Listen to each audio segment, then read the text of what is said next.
Commercials आप जितनी सारी देख रहे हैं उन्होंने विजुअली दिखाया कुछ है लेकिन उसके पीछे मीनिंग कुछ और ही होता है। उनकी मार्केटिंग की टीम इसीलिए बैठी हुई है क्योंकि उन्होंने ये मास्टर कर लिया है कि एक सिंपल चीज से एक डीप और स्ट्रॉन्ग मीनिंग किस तरह कन्वे किया जा सकता है जो कि थ्रू आउट कैंपेन से लाए। जब भी आप कोई कंटेंट क्रिएट करें ट्राई करें कि अपने वीडियो में या अपने कंटेंट में कंट्रास्ट लेके आए कि अगर आप गुड दिखा रहे हैं तो ऑपोजिट उसका बैड भी दिखाने की कोशिश करें।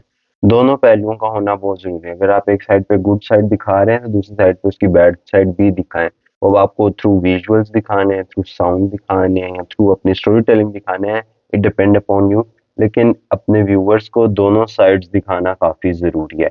अगर आप नहीं दिखाएंगे तो वो एक काफी बोरिंग और एक लीनियर साइड की तरफ आपकी स्टोरी चली जाती है जहाँ पे आप सिर्फ एक पर्सपेक्टिव दिखा रहे हैं, जबकि फिल्म मेकर को काफी डायनामिक होना चाहिए। व्यूअर आपके कंटेंट तक तब तक नहीं रुकेगा जब तक उसकी एम्पैथी ना बिल्ड हो कंटेंट के साथ, कैरेक्टर के साथ या फिर फिल्म मेकर के साथ या जो जिस तरह एडिट हुआ किसी न किसी एक पहलू के साथ आपके एम्पैथी होनी चाहिए, व्यूअर कनेक्ट होना चाहिए, तभी वो आपका कंटेंट थ्रू आउट देखेगा। अगर नहीं होगा तो फिर वो बीच में चला जाएगा या बोर होके कनेक्ट नहीं कर पाएगा। इसीलिए मोस्टली यूट्यूबर्स की लोग पर्सनैलिटी को ट्रैक कर पाते हैं, उन्हें कहीं ना कहीं वो वहां पे रिलेट कर पाते हैं, कहीं ना कहीं उन्हें एम्पैथी वहां पे मिलती है। स्टार्ट शोइंग योर स्ट्रगल, इसमें कोई बुरी बात नहीं। अगर आप अपनी स्ट्रगल दिखा रहे हैं, अपने करेक्टर की स्ट्रगल दिखा रहे हैं कंटेंट में, पीपल लव के आप यहाँ तक जहाँ पे आप पहुंचे हो, किस तरह पहुंचे हो, उन्हें सब बैक स्टोरी जाननी है। इसीलिए आप देखते हैं जो कि बहुत पॉपुलर नेटफ्लिक्स सीरीज है या फिर आप जो भी यूट्यूब वीडियोज में ड्रामे देख लें, उसके अंदर कहीं ना कहीं एपिसोड में कैरेक्टर की बैक स्टोरी जरूर कहीं ना कहीं डायरेक्टर्स विजुअली दिखाते हैं कई दफा। और कई दफा वो ड्रामे से ज्यादा पावरफुल होती है उनके, तब एक्चुअली ऑडियंस कनेक्ट कर पाती है कि मेरा कैरेक्टर या मेरा कंटेंट अभी इस तरह कर रहा है तो इसके पीछे पर्पस क्या था। सो आपने अपनी बैक स्टोरी कैरेक्टर की और अपनी जो कि अभी प्रेजेंट स्टोरी उनको लेके कंबाइन लेके चलना होता है। हम फिल्म मेकर कंटेंट क्रिएटर हैं और विजुअली सिंबलिज्म बहुत जरूरी है। अगर आप जहाँ पे अपने करेक्टर को वो चीज करते नहीं दिखा सकते, यहाँ पे रिस्ट्रिक्शन है, बजट है, सौ चीजें होती हैं, वहां पे आपको कोई और फैक्टर ढूंढना पड़ेगा वो बात कन्वे करने के लिए effectively to your audience through visuals. आपको याद है पुरानी मूवीज में, फिल्म्स में, अब वो फूल आगे ले आते थे अगर किसिंग सीन दिखाना है, या फिर आप थ्रू विंडो ये दिखा सकते हैं आपका करेक्टर एक रूम में ट्रैप है, फ्रूट है वो गल रहा है और इसी तरह आपका उधर करेक्टर बूढ़ा हो रहा है थ्रू टाइम। सो काफी सिंबलिज्म के थ्रू आप अपनी स्टोरी कन्वे कर सकते हैं। कोई भी कंटेंट या कोई भी मूवी उस टाइम तक कंप्लीट नहीं होती जब तक उसमें कोई टर्निंग पॉइंट ना आए। तो आपकी ऑडियंस को हुक करने के लिए आपको एक टर्निंग पॉइंट चाहिए जहाँ पे आप कहते हो ओके यहाँ पे अब मेरा करेक्टर या मेरा कंटेंट अब ट्विस्ट करेगा, जो कि ऑडियंस के लिए भी नई चीज है, व्यूअर्स के लिए भी देखने के लिए मजा आएगा और आपका कंटेंट डायनामिक होगा। एज अ फिल्म मेकर अगर आप डायनामिक फ्लेक्सिबल नहीं हो तो ये बहुत मुश्किल होगा कि ऑडियंस आपके साथ लॉन्ग टर्म पे चले।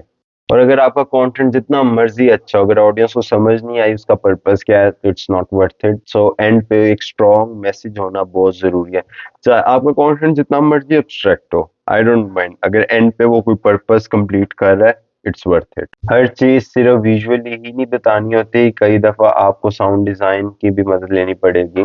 कई दफा लोग, मैंने खुद अपना कंटेंट इस तरह स्टार्ट किया कि शुरू के 1-2 मिनट मैं व्यूअर को कुछ विजुअली नहीं दिखाता, एटमॉस्फेयर क्रिएट करता हूँ ओनली थ्रू साउंड, ताकि जो कि मेरा व्यूअर है उसको आइडिया हो जाए कि किस सेटिंग में मैं बात करने जा रहा हूँ और आगे इनको ये चीजें थ्रू साउंड भी मिलेंगी। मेटाफोरिकल स्टोरी टेलिंग, ये एक ऐसी स्टोरी टेलिंग का पार्ट है जो कि नॉर्मली फिल्म मेकर्स आपको कहीं भी एडवाइस नहीं सुनने को मिलेगी। मेटाफोरिकली स्टोरी किस तरह समझाए। कई दफा जरूरी नहीं कि जो बात आप कन्वे करना चाह रहे हो वो डायरेक्ट आप करो, उसको किसी ना किसी थ्रू चीजों के अंदर से कन्वे करने की कोशिश करो, जिसका इनडायरेक्ट मीनिंग जिसका होता है स्टोरी। स्टोरी चल तो कुछ रही है लेकिन उसका मीनिंग या आपके कंटेंट का मीनिंग उस कुछ और कन्वे हो। और जब भी आप कंटेंट बनाएं या फिर कोई अपनी फिल्म डॉक्यूमेंट्री बनाएं, बी एक्सपेरिमेंटल, अब्स्ट्रैक्ट, आपका अपना स्टाइल होना चाहिए। ये ना हो कि मैं कोई रिपोर्ट या फिर किसी की बस एआई जनरेटेड वीडियो देख रहा हूँ जिसमें सिर्फ इंफॉर्मेशन है। We need your perspective, we need your style, we need कि आप क्या कन्वे करना चाह रहे हो। हर टॉपिक के ऊपर हर किसी ने बात की हुई है, कुछ भी नया नहीं है, लेकिन आप किस तरह बात कर रहे हो, दैट्स इंपॉर्टेंट।